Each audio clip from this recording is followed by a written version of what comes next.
Welcome to Midlife Women Entrepreneurs, where you'll find real stories, practical strategies, and the mindset shifts you need for entrepreneurship. If you've ever felt like midlife was too late to launch a business, write a book, or chase a dream, think again. I'm Lynette Turner, your host, and I'm bringing you inspiring conversations and practical tips to help nudge you forward and keep growing in midlife. So let's jump in. Right. Well, I have Leslie Rasmussen with me today here on Midlife Women Entrepreneurs. Leslie, welcome to the show. I'm excited to have you here. You know, when we jumped on our pre-call, you talked a lot about, shifting identities throughout most of your adult life, and now just recently into becoming an author. And I just felt that there was so much in your story that is relatable to every midlife woman out there.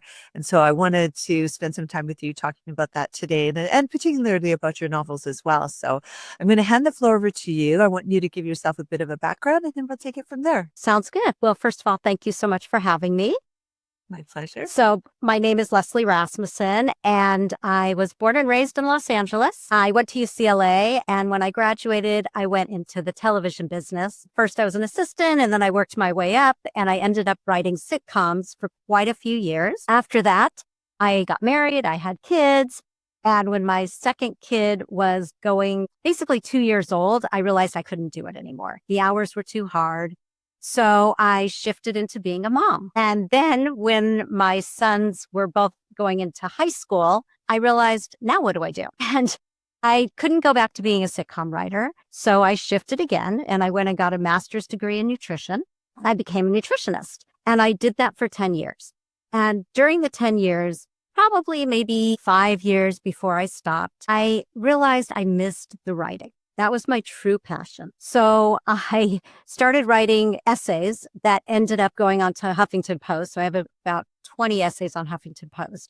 And they were all personal essays about my family, my kids, my husband, my kids going off to college, just everything I could think of. They were all humorous because I always used my sitcom background. And so I did that for a while. And I just kept thinking, I don't want to do nutrition anymore. I really want to do something else in writing. And that's when I sort of made the switch to say, let me see if I can write a book. And took me a long time for the first one because I had no idea what I was doing. And I did conferences and I took classes. And eventually I wrote my first book, which is not biographical. It's a novel, but it's called After Happily Ever After. And it's about a woman in midlife who is, her only daughter is going off to college, and she does not know what she's going to do with the second part of her life. And she goes through a lot of mishaps. She has issues with her husband. She's in the sandwich generation. So her father is starting to get some medical issues, and it's her life falling apart on her and what she ends up doing. And so I wrote that, and it took me from beginning to end getting it published about 4.5 years. So it was a while. While that was about to be published, I started a second book called The Stories We Cannot Tell. And that book is about two women. One is Jewish and married, one is Catholic and single, and they both end up pregnant, and they don't know each other, but they meet in a support group when they find out that the babies they're carrying have serious birth defects. And it's their bonding, and they go through what happens in their relationships. There's a love story in it. There's also a lot of witty dialogue, but it's their journey, their emotional journey to kind of figure out what to do. And then I wrote another book. And so that's the book that's the newest one out. And that's called When People Leave. And that is about 3 sisters and a single mother. The mother takes her own life, and they can't figure out why because everything seemed great. And the 3 sisters move into her house to come together and go on this journey to find out why. And through that, they find out a lot of clues, and they find out that their mother's life was a lie. And it actually, even though they were very, very young at the time that she started this lie, it affected all the decisions they made into adulthood. So those are my 3 books. I always write about kind of like what women are going through in different parts of their lives. Yeah, no, for sure. As you were explaining all of that, I just felt, oh my God, that is everything that you just said there was so relatable, even though they are not, true stories. I think that you do end up, eventually pulling from life's experiences. Yes. So I have a couple of questions just specifically about the last book or the most recent book. So when you think about writing about suicide and, hidden depression, what did that teach you about listening differently to people in your life? You know, I always check in with my friends all the time.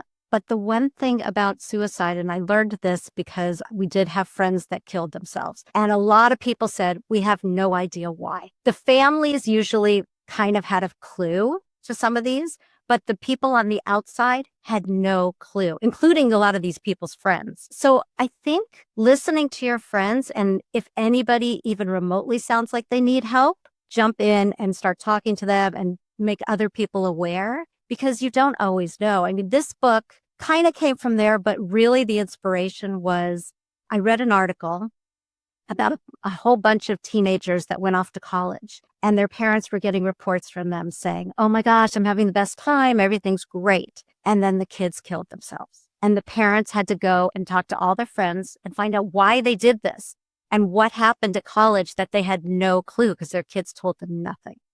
It's like kids who get bullied. They don't always tell their parents. And that's kind of what happened. That was the inspiration. But I didn't want to write about teenagers doing that. It just was too much.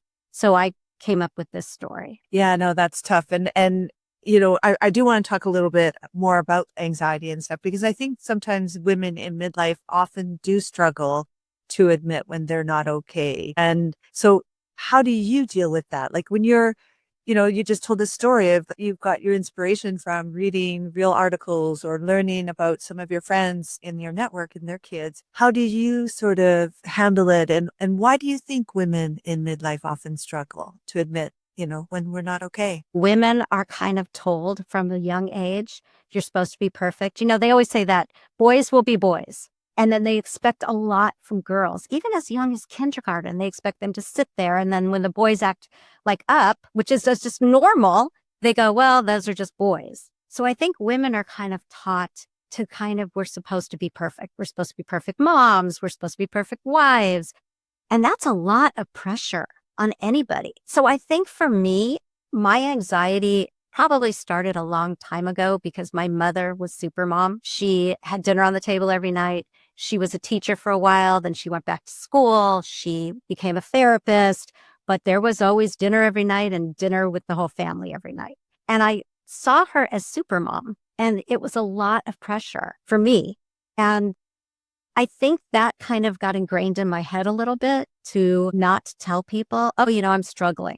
But as I got older, when I hit midlife, that's when I started to be really honest with people. And I found all my friends were being really honest about it too. Yeah, that's great because, and I do think that now we are talking about it, but I know that even when I shifted into midlife, like in my 50s, I remember thinking there was things happening to me and I thought, how come I don't know any of this stuff, but I think, in today's age, I think that we see a lot more of it just, on Instagram, and people are sharing vulnerable stories. So I think, yeah, you're right. Like people are just getting more used to it. And I think we all need to be talking more openly and honestly. I've got a couple of friends in my circle that, we share and we cry and, so it's good. It's good. Yeah. So I work yeah. out with people and we share everything. In fact, I also wrote an article, a comedic article about menopause that I put on Huffington Okay. Post. And I got a lot of comments from women saying, thank you. I did this quite a few years ago. And somebody said, thank you for talking about this, because women don't. Now it's become more popular to talk about. So you have spent a lot of years reinventing yourself, not radically, but just, you had your sitcom career. You thought, okay, now I'm going to, take time for my kids. And then now what do I want to do next? And you got into nutrition. What did sort of shifting all of those, I guess I'm going to call them identities, what did it teach you about sort of letting go gracefully and how other women can let go gracefully? It wasn't graceful. I will say that. Okay. I loved being a sitcom writer. I just loved it. I loved everything about it. So when I left, it was very difficult. But I was so busy with two little kids that I didn't really have time to really think about it. And I didn't really grieve it until I had a lot more time where my kids were gone for the day and I was alone going, okay, what am I supposed to do now? And I did a lot of self-reflection and thinking, what can I do? And all I kept doing is coming back to, I want to go back to sitcoms. So it was a big process for me and a big grieving process to change and say, okay, you have to finally come to terms with the fact that that's not going to happen anymore. And what I probably should have done is just said, okay, I'm just going to write things. But at the time, it wasn't as popular, all these blogs and all these things you could write. And I never considered writing a book. To me, that was just too challenging. So I met with a life coach and we talked a lot about just things that I liked. And one of the things I did like was nutrition. And I followed, magazine articles and newspapers and anything about nutrition. So when I changed to that, when I went back for a master's, I felt very productive, which was a great thing because I'd always loved to be productive in my life. I started working when I was 14 years old for neighbors and doing things. And I did medical transcribing. I did anything I could and went to work at 16 and then worked my whole life. So not working was really a challenge for me. And so when I at least went back to school, that was something that I could say, well, I'm being productive now. And then when I finished school, I became an intern at a nutritionist's office. I learned from there. And then I opened my own business. And doing that, I really felt like I didn't grieve enough the writing, which is why I think it kept coming back to me. I kept wanting to write. I think if you have a passion, if you can find something more in that passion, even if it's a little here and a little there, which is what I ended up doing when I wrote essays, I think it's better because you don't miss it as much as I did. And so that's really my process, was just learning how to grieve the different, things I did in my life. And then realizing, wait, I can go back to writing. And as soon as I went back to writing, I felt like myself again. That was my identity all along. I think that is so insightful that we're grieving the identity that you're leaving behind. Do you think you would have been a writer today, like an author today, had you gone and just had you done the grieving back then? Or I would have thought about more what else I could write. I was really reaching for something. So when the nutrition kind of came in, people say, oh, do you like to cook? Do you like to do this?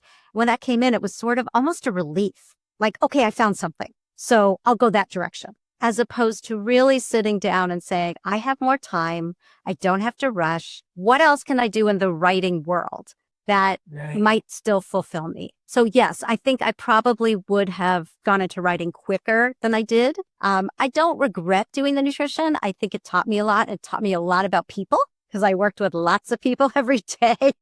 And it taught me what I didn't want to do. Yeah, no, that's good. So when you're writing, do you ever get imposter syndrome? You're not good enough. Hello, you're calling yourself an author? Do you ever get it? When do I not get it? Let's put it that way. I think I have imposter syndrome every single time I write anything.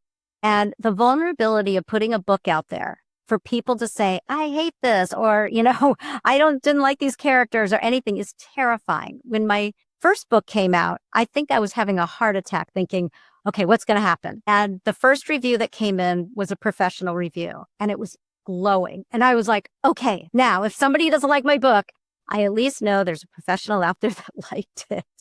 It's very, when people say, what do you do? I say author. I'm more used to it now, but it's still hard to say. It still doesn't feel like I really am. I compare myself to, authors like Kristen Hanna, who's been out there for years and doing fantastic and at the top of her game. And I think, okay, well, I'm not that. So am I the same author as she is?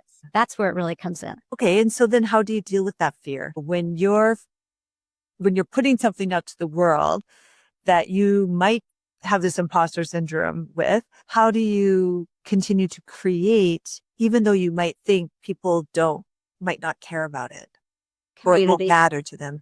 Community. Yeah, community. Honestly, when I very first started, I started to meet authors and we all bonded. We still do Zooms. There's a lot of us out there that are so close. And then I started to meet even bigger authors who were so nice. In television, it's kind of cutthroat. And when I was in it, there were less women, and women there wanted to, show who they were. So they weren't always nice. But authors seemed to be so nice, and they really came together to help me And they also were honest. They also had imposter syndrome all the time and terrified when a new book came out. So it really helped me to just talk to my friends and other authors. What does being an author, like you've created 3 books now, Mhm. what do you think that's giving you? It gives me a purpose that is inside myself. It's not, I mean, I'm a mom, I'm a wife, all of those are purposes, but this gives me a private purpose. This is just for me, even though it's out there in the world and people are reading them. I feel like when I write, it's just for me. I sit at a computer by myself. I'm creating something completely out of thin air. And if I like it, then that makes me feel better. But it's really about me. Yeah. Yeah. What would you say to a woman right now listening that might be thinking, you know what, I think I might try to write something or even just get published a little or maybe do some knitting or whatever and sharing some of their skills with the world. What would you say to them? I would say baby steps. That's what I did. That's what the life coach told me. She said, don't go out there and say, I'm going to be an author. I'm going to write a book. She Yeah. said, take baby steps, go to a conference, go to a writing class, and don't put any pressure on yourself. Don't say you're going to write a book because that's a lot. It's overwhelming. The thought of it, if trying any new challenge is overwhelming. So I would say research and then take baby steps and just be proud of yourself for whatever little baby step you take and then take the next one. But don't take too much off at the one time. So what did you do to give yourself permission? I guess just like you talked, you're writing these books and you're doing it mostly for you, hopefully for the enjoyment of others, but I hope so. ultimately, yeah, exactly. But ultimately you said I'm going to give myself permission to create this. And so how did you do that? I didn't put any parameters on it as far as okay, this has to be done in a year. This has to be done in 2 years. I just wrote it whenever I wanted to at the time. I mean, it became an obsession at a certain point because I got to a certain point and then it was like, okay, now I want to finish this. But like I said, the first book took me 4.5 years. And I would go to this writing coach with this other woman once a month and just write for that. Sometimes I didn't write half the time of the month. And then I would write just scenes for that, class. And those scenes are actually what turned into the book.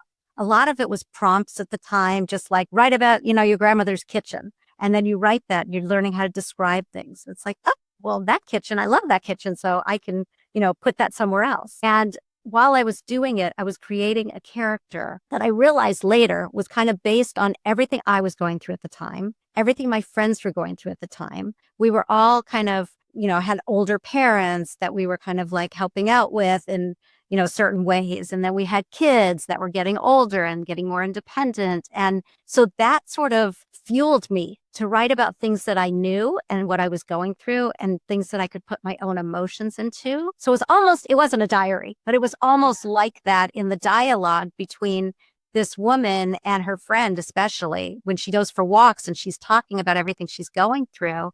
And this woman in the first book also goes back to her old job and prays that her boss, after 17 years, is just going to offer her a job. And so it was things like that just fueled me because that's kind of where my brain was going at the time. And so many of my friends were trying to get back to the workforce also. Right. Earlier in the interview, you talked little bit about humor and lightness. You always try to have some sort of humor in your writing, even when it comes down to heavy topics. What would you say? Why do you think that's important? And then how do you think women who might be listening to this podcast can just adopt that same strategy just in the way that they live their life? Well, for me to get through life, there has to be humor. My husband's very funny, not like a comedian, but I'll say something. He's got a very dry sense of humor. And if I'm really upset about something, he'll be there for me. And then he'll say something at the end of the conversation to make me laugh. And I like that. And I wrote sitcoms that were about something, like I did Roseanne, which always had, kind of a big theme, but it was all done with humor in the dialogue. And so when I decided to write these novels, I wanted to write about real issues in somebody's life and women's life mostly. But I didn't want it to be a downer. I wanted it to have some humor in it. So even though if I can tell you about, whatever these topics are that I'm dealing with, there's always dialogue in there that's humorous. So when you think about a woman that has, going through a tough time, how can she use some of those life stories, I guess? Because you talked earlier about, just you would write little kind of prompts. So there'd be a prompt, and then you'd write it, and then you'd another prompt, and then eventually it turned into the book. So how can other women use their own life stories, like the hard, the good, the bad, the ugly, as fuel for creativity, just in anything, or even just starting a new venture? Well, as far as creativity goes, and if you want to write prompts, there's books out there that give you prompts and you could just sit and write. I wrote a diary for many, many years when I was young. And I think it teaches you how to put your feelings down. And it doesn't matter if you ever read it again. It doesn't matter if it's just stream of consciousness. But I think whenever you're going through anything or looking for a new challenge, just writing something. Because sometimes you'll go back and read it and go, that's what I was thinking. And you don't even realize what's coming out of your brain if it's stream of consciousness. And I've done that before where I've written a whole big thing and then looked at it and thought, oh my God, that's how I felt. Like when you're away from it, sometimes you can go back and look at it. And I think anything that anybody's going through, I think you don't have to write a book. You don't have to write anything that somebody's going to ever read, but just writing something down really does help reflect your feelings back to you. And sometimes it helps you make decisions. Yeah, I love that. I know for even myself, I journaling every day is not an easy thing. You really have to be, committed I to don't it. do that. Everybody, exactly. And I talk to a lot of people who do journal, and they're like, yeah, no, I'm kind of getting sick of it or whatever. And so then they don't, and then they just stop altogether. But I think Well, it becomes a job. exactly, and it becomes work and it becomes overwhelming. But I like that where, you can get these little prompts and you can just talk about it. I do have one book. It's called, actually, I have it right here with me. It says, it's Maybe You Should Talk to Somebody, the journal by Lori Gottlieb. And Oh, I read that. It's a fantastic book. I know, It's fantastic. honestly, I didn't even read the book. I listened to her on a podcast with Uberman Labs, and he said that he got the journal. And so I got the journal, and sometimes I think, oh, maybe I should have read the book because some of the prompts I think she talks about in the book. But, and there's only like 2 or 3 lines that for that day. There's a workbook that comes with this? Yeah, it's literally like Okay, I did this. not know Okay, about that. for That's everybody that's fabulous. listening, you'd have to. It is. It's crazy. Like this week's prompt, week 13 prompt is not speaking about something doesn't make it less real. It makes it scarier. So Yeah. the whole week is about embracing the storm. Well, God, what am I going to write about that? But I think it gives you an opportunity to think a little bit differently. But the point is like just recording my stream of consciousness. And then at the end of the week, I'll go through the journal. I'll be like, literally, was I thinking that? And so I voice note myself kind of maybe what I was thinking and expanding on it a little bit. But I think that's where you're talking about like just being able to just, I guess, just write that stuff down. Those are your stories, and you don't even understand how much you have gone through or you've dealt with or how much you've done until you kind of go back and listen to all that. So, Well, because or it's all in your head. And so once you actually put it down, it's kind of like calling your best friend and going, this is what I'm going through. And they have to listen to you for 25 minutes, go on and on and on. That's yeah, what this book could be, is just going on and on and on. But once you look back at it, you can either see, wow, I really learned something from that. If you go back later, like I've really changed. yeah. Or, you know what? That's exactly how I felt, and I think it's really helpful. And I know that every woman I've talked to on this podcast, at least 95% of them anyways, started a business because they were solving a problem for themselves. And so sometimes just even recording when you're going through a storm potentially, or not even a storm, just anything, just, advancing your business or whatever, writing all that down and then going back to it later makes you realize, okay, maybe that is fuel for my next level of my venture or my next level of creativity. So yeah, no, And it makes it less scary too, because yeah, once you put it down on paper, then you're like, okay, that's not as scary as it's going through your head, going on and on and on. And you can't sleep at night because it's going through your head. yeah, yeah. I'm curious, what do you think about, so midlife, we start to lose the identities through certain events that happen to us, and every woman in midlife will go through an identity shift of some sort prompted by an event. So what do you think, I guess, what would be one small thing every woman could start today to really reconnect with herself and stay connected without feeling this terrible loss of identity? I'd say write down, and you don't have to do them all, but write down everything you want. Like just stupid stuff, like I want to go out for a coffee at Starbucks, whatever those things are, and start to look at the list and go, do I do that? Or do I just take care of everybody else? Because women do that. I mean, I actually, when my kids hit a certain age, I was talking to a therapist and she said to me, what do you do for you? And I was like, what do you mean? Like, what does that mean? I don't even know what that means. Like, I get my hair cut. She's like, no, no, no, no, no. What do you do just for you? And she said, not, taking care of yourself like that, but taking care of yourself in a different way. And I had to relook at it and go, she's right. I mean, my kids were in high school and I was doing their laundry. So I was like, okay, I'm done. Each one of them had to learn to do their laundry in high school. So they were going to go off to college anyway. But I was done with that. It's like everybody in my house now does their own laundry. I don't do my husband's anymore. I was like, okay, that's for me. I'll do my own and everybody else has to do their own. Because that was something I was getting sort of bogged down with, is like, why am I doing everything for everybody? And they're running around doing what they want. Yeah. So it was something that simple that I could just say, that's for me. Just say, I'm done. So I think with everybody, that's what they really need to do, is just look at the one thing either they hate doing, whether it's packing someone's lunch or whatever it is, and find another way to take that off their plate. Worked with a coach. And so what do you think? Why do you think it's important for people to be working with coaches? I personally have never really worked with a coach. I've always been the coach. So until recently, I've started working with a coach, and I do absolutely see the benefits of it. How did coaching sort of help you, do you think? Well, I've done therapy and I've done coaching. And the coaching I did for a pretty short time, because I really believe in therapy, just because I think it helps you work out stuff. But the coaching was different. The coaching was like to help me take baby steps and learn how to take baby steps, because I was always that person that just jumped in somewhere and said, okay, I'm going to do this. And that wasn't going to work for what I wanted to do. It was also too overwhelming. But the coaching was somebody who didn't go into my background or my childhood or what was going on in my marriage.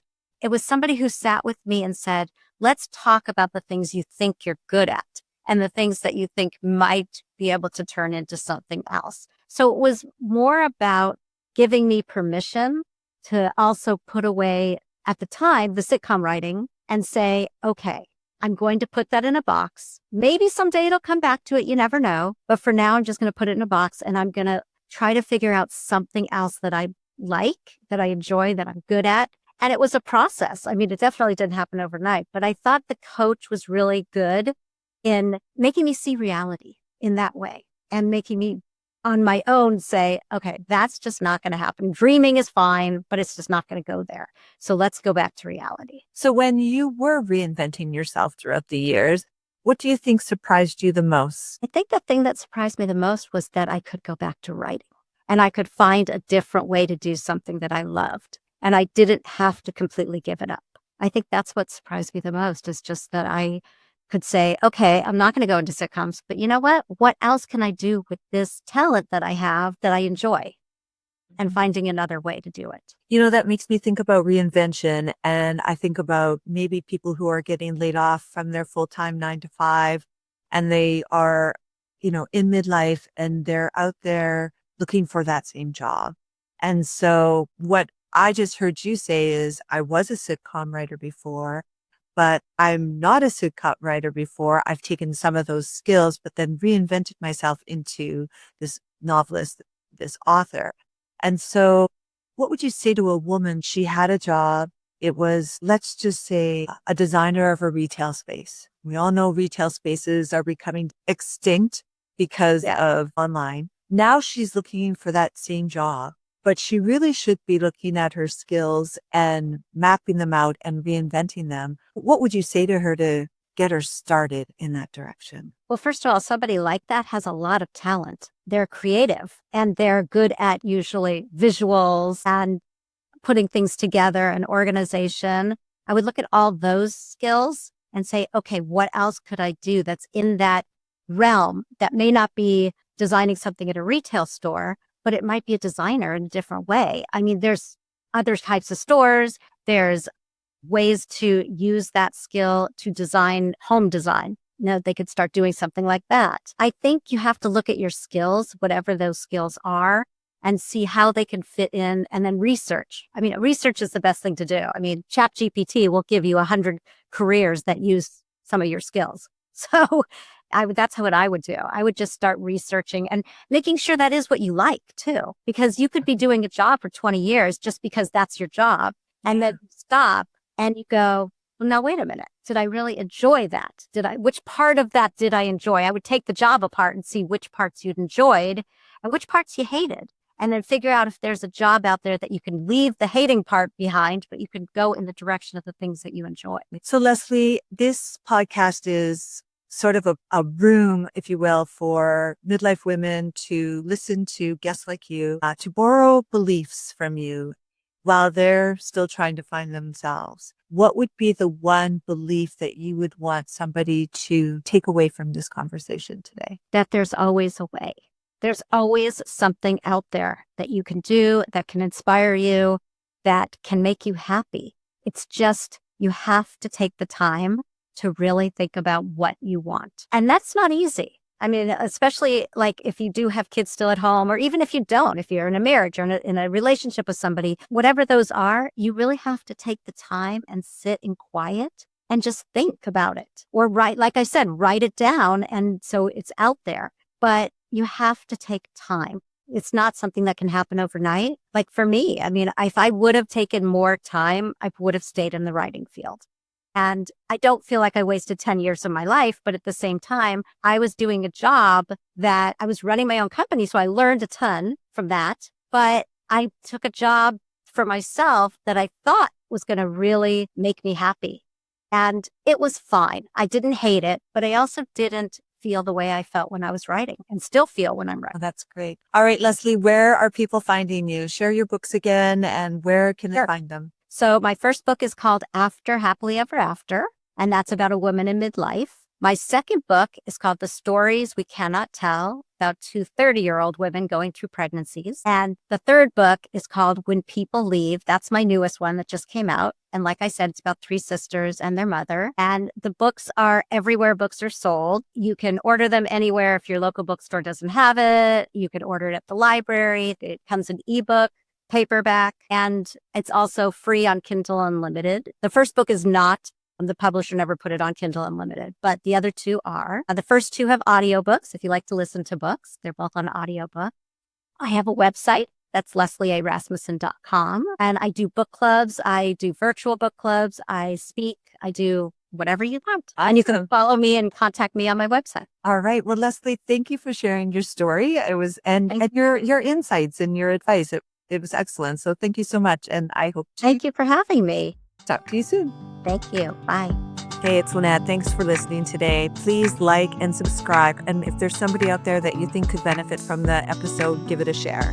Midlife is your time, so go get it.